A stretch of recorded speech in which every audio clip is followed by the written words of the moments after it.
Hai murid-murid, pada hari ini, mari kita belajar tentang revolusi di barat, iaitu revolusi keagungan Amerika dan Perancis. Revolusi pertama ialah revolusi England yang bertujuan untuk menegakkan kedaulatan parlimen sekaligus menghapuskan raja berkuasa mutlak.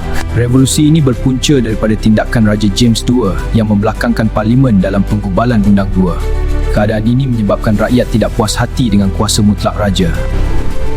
Raja James II dan penyokong terpaksa lari ke Perancis kerana telah kehilangan kuasa. Rakyat, kita bangkit untuk kebebasan. Ya, demi kedaulatan parlimen. Kita tidak akan menyerah. Maju untuk kemenangan. Revolusi ini juga dikenali sebagai revolusi keagungan kerana rampasan kuasa tiada pertumpahan darah. Raja William Orange dan Ratu Mary diubahkan gandeng. Revolusi kedua ialah revolusi Amerika yang bertujuan untuk menentang penjajahan British di benua Amerika. Sebanyak 13 buah koloni dibentuk di benua Amerika yang berada di bawah jajahan British. British mengenakan cukai yang membebankan kepada rakyat Amerika.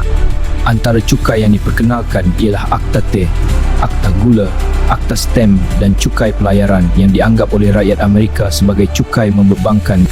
Rakyat Amerika menentang cukai tersebut dengan melaungkan tiada perwakilan, tiada cukai, yang membawa maksud cukai hanya dibayar jika ada wakil rakyat Amerika.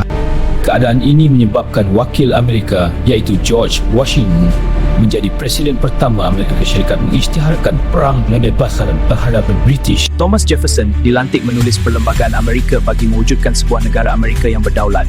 Beliau menulis dengan tekun, kata demi kata, untuk menzahirkan visi sebuah negara merdeka. Revolusi ketiga ialah revolusi Perancis yang menekankan kebebasan, persamaan dan persaudaraan yang berlaku pada tahun 1789.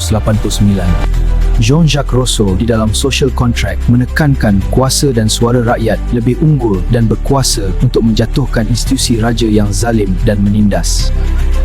Sasaran ini ditumpukan kepada Raja Louis XVI dan Marie Antoinette yang hidup dalam keadaan mewah tanpa mempedulikan nasib rakyat.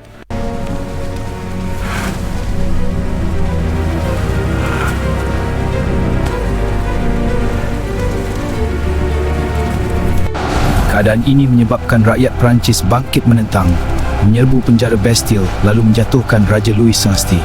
Perancis bertukar kepada pemerintahan Republik.